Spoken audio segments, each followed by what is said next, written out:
Again क्या हो गया 0.0, तो ये हाउ मेनी टाइम्स 5 टाइम्स, ये हो गया 5 अगेन 0 49, क्या हो गया 1 0, फिर अगेन क्या होगा 1 टाइम्स, फिर 7 3 0 3 0, तो ये देखो अब रिपीटेशन होने लगा क्या, यहाँ पे 3 0 आया ना, तो ये 4 टाइम्स लगेगा क्या, 4 टाइम्स लगेगा ना, तो ये क्या हो गया, देखो यहाँ से अब रिपीटेशन स्टार्ट हो गया क्या, अगेन 2 आएगा 8 आएगा, आप देखना ये करो, आप एक बार डिवाइड करके देख लो, तो ये देखो स्टार्ट हो गया रिपीटेशन, तो देखो यहाँ से मैं लिख सकता हूँ क्या, इसको इस फॉर्मेट में लिख दो, या सेम इसको लिख सकता हूँ क्या 0.14285, इसके ऊपर रेकरिंग, क्योंकि रिपीट हो गया ना, तो अभी 5 के बाद क्या होगा, रिपीटेशन आ गया। तो बच्चों रिपीटेशन आया तो यहाँ कुछ एनालिसिस किए क्या, यहाँ डिनोमिनेटर में मेरा क्या था, क्या कुछ अपार्ट था ना, apart from what, apart from the powers 2 to the power n और 5 to the power n, इसको छोड़ के कुछ एक और प्राइम नंबर आ गया जो कैसा था 6 था, तो 6 था प्राइम नंबर, तो बेसिकली इसका क्या हो गया वैल्यू 1/7 का कुछ ऐसा है ना, तो यहाँ पे नॉन टर्मिनेटिंग है, क्या है नॉन टर्मिनेटिंग, ये था बेसिकली मेरा रेशनल नंबर, लेकिन ये रेशनल नंबर कैसा हो गया नॉन टर्मिनेटिंग फॉर्म में। तो हम लोग क्या कमेंट करेंगे कि अगर डिनोमिनेटर में कुछ भी ये पावर के अलावा और कुछ भी आ गया 7 3 कोई भी अदर्स प्राइम फैक्टर्स आ गए, तो मैं क्या कमेंट करूंगा, वो कैसा रेशनल नंबर होगा नॉन टर्मिनेटिंग। ओके, अब एक एग्जांपल और लेता हूं मैं, एक एग्जांपल और ले लो, 1/3 करो, देखो जल्दी करो एग्जांपल, 1/3 करो, 1/3 को डिवाइड कर दूंगा तो ये 3 हो गया, ये 1 हो गया, तो ये पॉइंट आएगा, तो ये क्या हो गया 0, तो ये हाउ मेनी टाइम्स 3 टाइम्स लगा ना, तो फिर देखो 3 टाइम्स करो, ये क्या आएगा 9 1, ओके, फिर 0.0, तो फिर 3 टाइम्स, तो ऐसे रिपीट होता रहेगा ना, फिर 9 1 0 ऐसा रिपीट होता रहेगा ना, 3 3 3 हमेशा रिपीट होगा। क्यों रिपीट हो रहा है, क्योंकि डिनोमिनेटर में कैसा है पावर 2 और 5 को छोड़कर कुछ अलग पावर्स है, तो यहाँ पे क्या है 3 है, यहाँ पे क्या था 7, इसीलिए कैसा मेरा रिपीटेशन यहाँ पे होने लगा था, कैसा, तो ये कैसा हो गया नॉन टर्मिनेटिंग रिपीटिंग, इसको हम लोग क्या बोलते हैं रेकरिंग, तो non terminating repeating rational number ये हो गया। आपको कब आया होगा, जब डिनोमिनेटर में 2 to the power n 5 to the power m का टर्म के अलावा, मतलब ये टर्म भी हो तो चलेगा, लेकिन इसके साथ साथ कोई एक और प्राइम फैक्टर्स आ गया, लाइक 3 5 ऐसा कुछ आ गया, तो मेरा क्या होगा रिपीटेशन स्टार्ट हो जाएगा। फॉर एग्जाम्पल अगर एक और समझना चाहते हो तो एक एग्जाम्पल लिखो, एग्जाम्पल देख लो, एग्जाम्पल मैं लेता हूँ 7/6, तो देखो इसको मैं डिवाइड करूंगा तो ये क्या आएगा, 6 को 7 से करो तो ये 1 टाइम आया, ये 6 1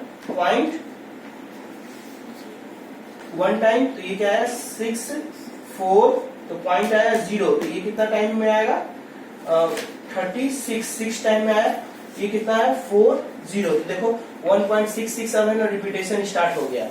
तो यहाँ पे क्यों हुआ, क्योंकि अगर डिनोमिनेटर को मैं लिखूं तो 6 को क्या लिख सकता हूँ 2 into 3, तो देखो 2 का पावर 1 है, लेकिन एक अदर प्राइम फैक्टर मेरे को क्या है 3 आया, तो others prime factor apart from the 2 3 is there, तो ये 3 के कारण मेरे को क्या हो गया, ये rational number p/q that is x/7/6 मेरा क्या हो गया, x = 7/6 मेरा क्या हो गया नॉन टर्मिनेटिंग रिपीटिंग हो गया।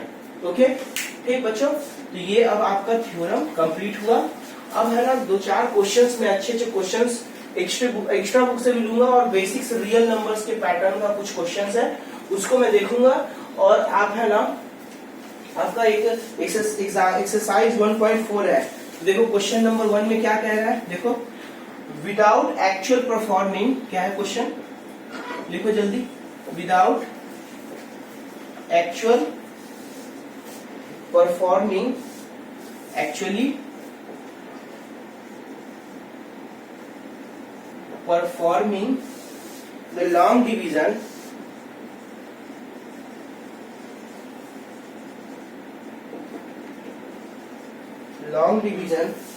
state whether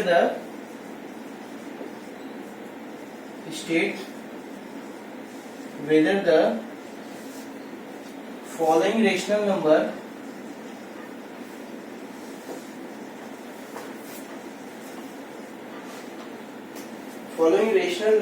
will have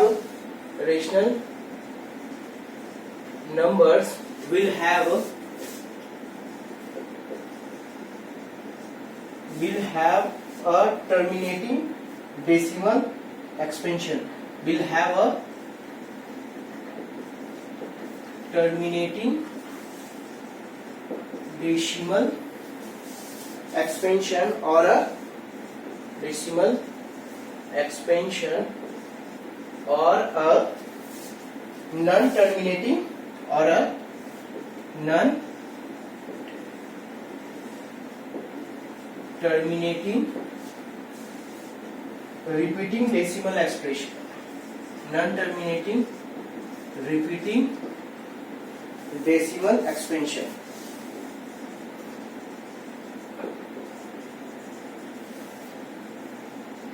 okay बच्चों, तो ये क्या हो गया आपका एग्जाम्पल। देखो फर्स्ट क्या है 13/3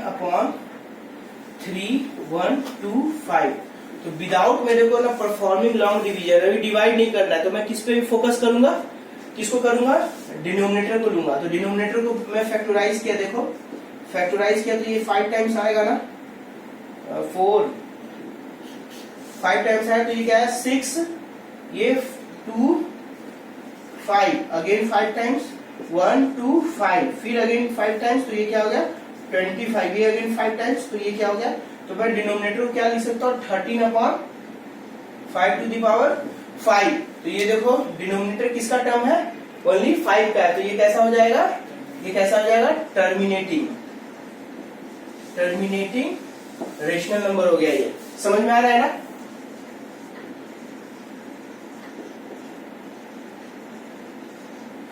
ओके, अब देखो सेकंड क्वेश्चन क्या है। सेकंड क्वेश्चन है 17/8। तो इसको मैं लिख सकता हूँ 17/8 को 2 to the power 3। तो ये आपका फिर क्या हो गया, टर्मिनेटिंग हो गया। कैसा हो गया, टर्मिनेटिंग। क्यों हुआ, समझ में नहीं आ रहा सर बच्चों। लास्ट में डिनोमिनेटर में क्या है 2 to the power 3 है, तो ये कैसा होगा, टर्मिनेटिंग। थर्ड एग्जाम्पल क्या हो गया 64/455।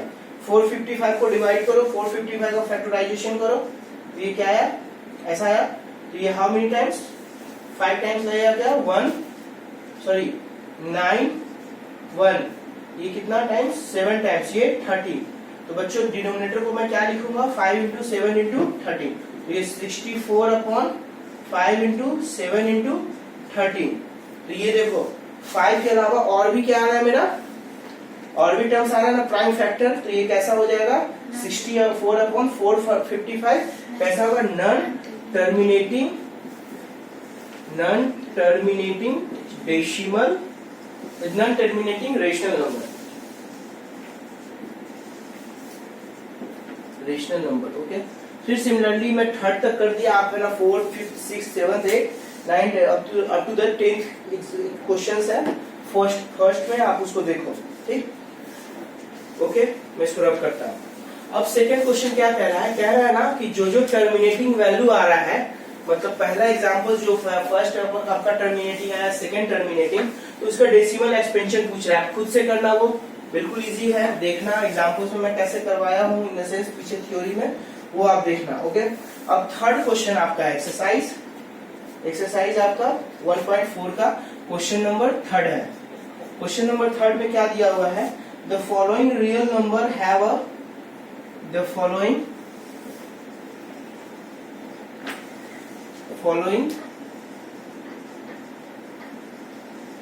real numbers have decimal expansions, numbers have decimal expansions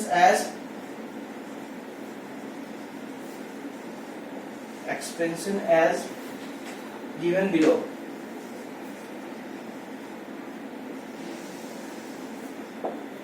Okay, in each case decide whether they are rational or not. In each case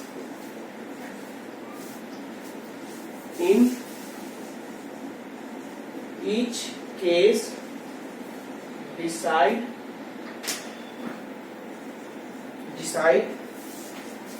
in each case, decide whether they are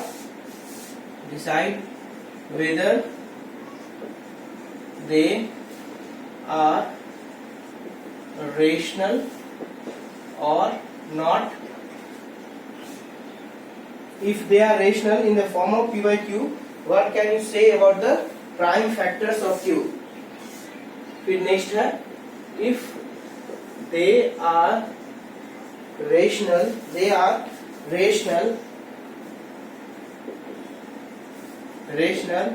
in the form of P by Q, what can you say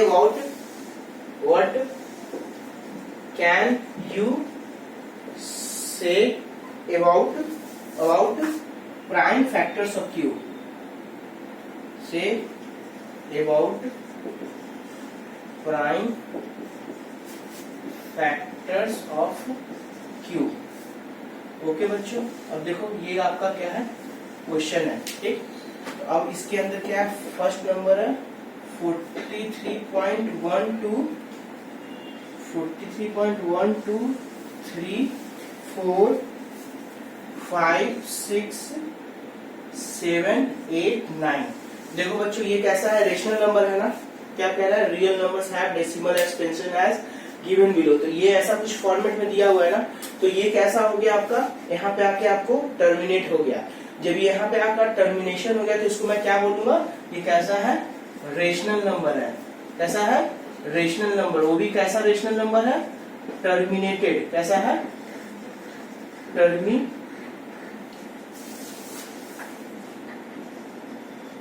terminated rational number. Okay, terminated rational number. तो इसे क्या comment बनाओगे कि इसका जो denominator यानी कि ये नंबर को अगर मैं P by Q के फॉर्म में लिखूं डेसिमल एक्सपेंशन, तो मैं क्या कमेंट बनाऊंगा, Q is in the form of 2 to the power n 5 to the power m। समझ में आ रहा है क्या, वही क्वेश्चन पूछ रहा है। In each case decide whether they are rational और नॉट। तो यहाँ पे तो रेशनल हो गया ना, क्योंकि ये क्या हो गया, टर्मिनेट हो गया। जब टर्मिनेट हो गया तो मेरे को दिमाग में क्या एक है ना आइडिया बनेगा कि इसका डिनोमिनेटर किस फॉर्म में आना चाहिए, 2 to the power n 5 to the power n। तो अब वही पूछ रहा है in the form of P upon Q, what can you say about prime factors of Q। तो अभी क्या कमेंट बनाओगे कि प्राइम फैक्टर यानी कि Q जो आपका था वो किस फॉर्म में आएगा, 2 to the power n into 5 to the power n। Okay, तो ये पहला क्वेश्चन हो गया। अब बच्चों सेकंड क्वेश्चन देखो। सेकंड क्वेश्चन क्या है, 0.1201200012000 फिर ऐसा है ना, कुछ बढ़ता जाएगा। तो बच्चों ये देखो, ये तो ना ही टर्मिनेट भी नहीं हो रहा है फर्स्ट ऑफ ऑल, सेकेंड और क्या नहीं हो रहा है कि रिपीट भी नहीं हो रहा है। देखो यहाँ पे क्या हो गया, 1 2 एक शून्य आया, 1 0 आया, फिर 1 2 2 शून्य आया, फिर 1 2 3 0 आया, 1 2 4 0 आया, 1 2 5 0 आएगा। तो ऐसे टर्मिनेट कुछ भी वैल्यूज है ना वो इंक्रीज करता जा रहा है। तो ये कैसा हो गया आपका, इरेशनल नंबर। क्या हो गया, इरेशनल नंबर। ये रेशनल नंबर, इरेशनल नंबर, ये इरेशनल नंबर हो गया। तो इरेशनल नंबर के बारे में हम कमेंट P upon Q के फॉर्मेट में नहीं कर सकते, डिनोमिनेटर का कोई कमेंट नहीं करते। ओके, अब आपका नेक्स्ट क्वेश्चन क्या है, थर्ड नंबर, क्वेश्चन नंबर 3 का थर्ड पार्ट क्या है, देखो थर्ड पार्ट क्या है। थर्ड पार्ट में दिया हुआ है क्वेश्चन में, ओके, क्या दिया हुआ है, 4.43.1 2 3 4 5 6 7 8 9। ये ऐसा कुछ फॉर्म है ना।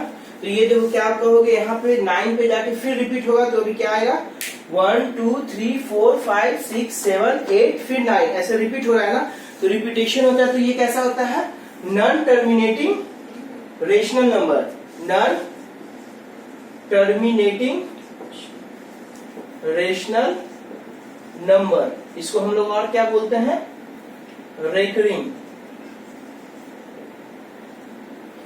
ओके, नॉन टर्मिनेटिंग मतलब ये टर्मिनेट नहीं हो रहा है, ये रिपीट हो रहा है बार बार, तो इसको कहें नॉन टर्मिनेटिंग रेशनल नंबर। अब इससे क्या कमेंट बनाएंगे, ये नंबर अगर है इसको P अपॉन Q के फॉर्मेट में लिखेंगे और कहेंगे Q is not a factorization, not a prime factorisation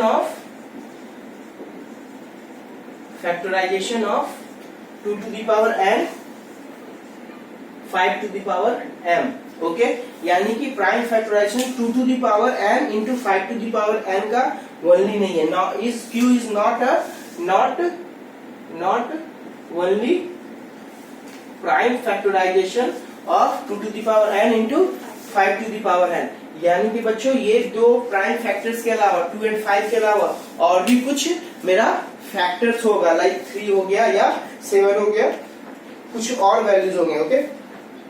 इसीलिए मैं क्या कमेंट बोलूंगा कि this is a non terminating rational number, okay. आप इसको लिख लो, नोट डाउन कर लो, तो मैं रब करता हूं।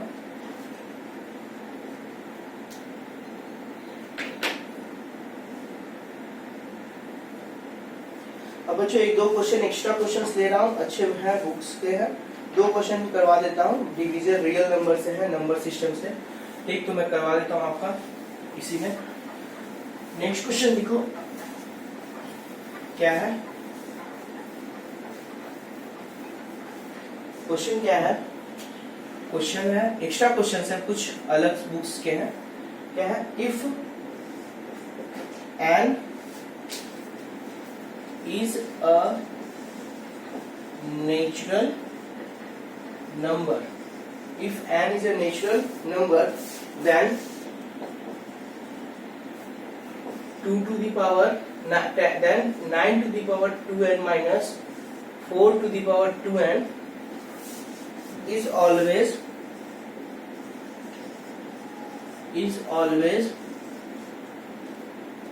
divisible by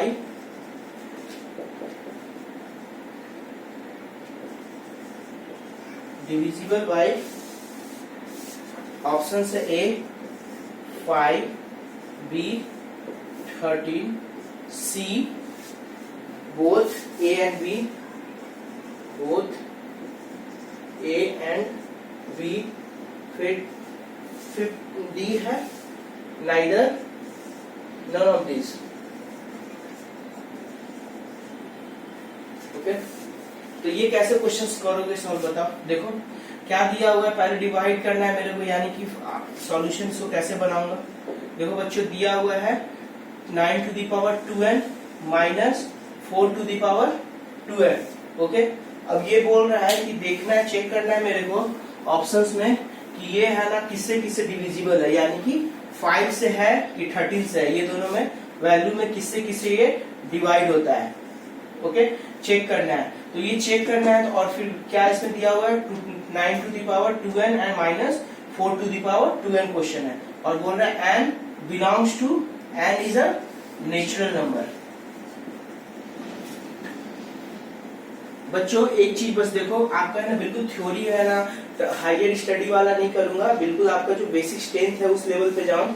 अगर यहाँ पे दिया हुआ है n is a natural number, तो n कहाँ बिगनिंग कहाँ से होगा, 1 2 3 4 ऐसा कुछ जाएगा क्या। तो अब मैं लिखूंगा यहाँ से 2n मेरा क्या हो जाएगा, फर्स्ट 1 के लिए क्या होगा 2, 2 के लिए क्या होगा 4, 6 के लिए क्या होगा 6, 8 ऐसा कुछ जाएगा क्या। अगर 2n मेरा 2 4, तो यानी कि अगर मैं सॉल्व करूं तो ये क्या आ जाएगा a to the power n minus b to the power n, okay, और n इज इक्वल टू 1 होता है, तो ये क्या हो गया a माइनस b, ओके। लेकिन 2n है ना, ये क्या है वैल्यू 2n है, ये क्या है 2n है, तो ये बेसिकली तुम ऐसे कर दो, अगर मैं इसको 2n दूं, यानी कि अभी 2n की जगह पहले 2 लेता हूं, तो ये क्या आ गया a to the power 2 minus b to the power 2, तो इसको क्या लिखूंगा a square minus b square का फॉर्मूला क्या होता है a plus B into a minus b, okay. फिर सिमिलरली क्या हो गया यहाँ पे, अगर मैं 2 के जगह 4 लूं, तो ये क्या हो गया a to the power 4 minus b to the power 4, तो इसको फिर लिख सकता हूँ ऐसे फॉर्मेट में, क्या a square to the power 2 minus b square to the power 2। Further इसको सिंप्लीफाई करो तो ये क्या होगा a square minus b square, ये क्या हो गया ए माइनस बी, फिर क्या हो जाएगा ए का स्क्वायर प्लस बी का स्क्वायर। फिर इसको फर्दर सिंप्लीफाई करो तो ये क्या आएगा, ये value A plus B into A minus B, फिर again A square plus B square. Okay, अब मेरा क्वेश्चन देखते हैं, क्वेश्चन में क्या दिया हुआ, ऐसा कुछ टर्म दिया है क्या, इसको मैं लिख सकता हूं ऐसे b n something n into 2 plus minus 4n to the power 2। तो ऐसा कुछ n का टर्म क्रिएट हो गया ना, देखो जब ऐसा कुछ टर्म क्रिएट हुआ, ऐसा कुछ टर्म क्रिएट हुआ, इसको ऐसे भी बोल सकते हो या इसको सिंपली क्या कर सकते हो, ऐसे मैं लिख सकता हूँ क्या 9, ये क्या हो गया 2n और n क्या है 2n क्या है 2 होगा 4 होगा 6 होगा 8 होगा। तो मैं पहले लेता हूँ 2n is equal to 2, okay 2n is equal to 2 लेता हूँ, तो ये क्या हो जाएगा 9 to the power 2 minus 4 to the power 2। तो ये वैल्यू क्या आएगा 9 माइनस 4 इंटू 9 प्लस 4, तो ये वैल्यू क्या दे देगा, ये देगा 5 इंटू 13, तो ये क्या होगा 65। बच्चों बताओ 65 तुम्हारा 5 से भी डिवाइड होगा, और 65 तुम्हारा ये जो नंबर लास्ट में आया था किसका सिंप्लीफाई करके 9 स्क्वायर माइनस 4 स्क्वायर, ये कहां से 2 आया, ये मेरा यहाँ से आया। n क्या क्वेश्चन में क्या दिया था नेचुरल नंबर, और यहाँ पे 2n है, तो 2n के लिए क्या आ गया 2 4 6 8 ऐसे कुछ वैल्यू आया था ना। तो इसको मैं फर्दर सिंप्लीफाई किया, तो मैं पहले 2n को लिया 2n को 2 लिया था, तो ये क्या बन गया 9 to the power 2 minus 4 to the power 2। फिर इसको सिंप्लीफाई किया तो 9 माइनस 5 9 प्लस 4, तो ये क्या दिया 5 इंटू 13 65। अब बच्चों बताओ 65 किससे 5 से भी डिवाइड होता है ना, 65 13 से भी डिवाइड होता है, तो आंसर क्या हो गया बोथ ए एंड बी। अब अगर यही 2n को मैं 4 ले लेता हूँ, 2n को जब मैं 4 ले लेता हूँ तो ये क्या हो जाएगा 9 to the power 4 minus 4 to the power 4। तो ये फॉर्मूला बताओ ये वाला रहेगा क्या, ये वाला रहेगा ना a to the power 4 minus b to the power 4। तो ये क्या आ जाएगा 9 प्लस 4, ये वाला 9 minus 4 into a square, a अभी कौन है 9 है ना, तो a square is equal to क्या हो जाएगा 81 plus 16, 4 square is equal to 16। तो ये वैल्यू क्या देगा, ये देगा 5 इंटू 13 इंटू ये कितना देगा 797। तो देखो इसमें भी एक टर्म है ना 5 और 13 का है ना, यानी कि ये 5 और 13 दोनों से डिवाइड होगा, इसीलिए मैं बोल सकता हूँ option is a and b, और सी ऑप्शन है बोथ ए एंड बी, तो ऑप्शन क्या हो जाएगा करेक्ट सी। ओके ठीक, अगर बिल्कुल बेसिक से मैं सॉल्व किया हूँ 10th लेवल का अगर बोलोगे तो, और हायर स्टडी अगर आप जाओगे 11th में आओगे ना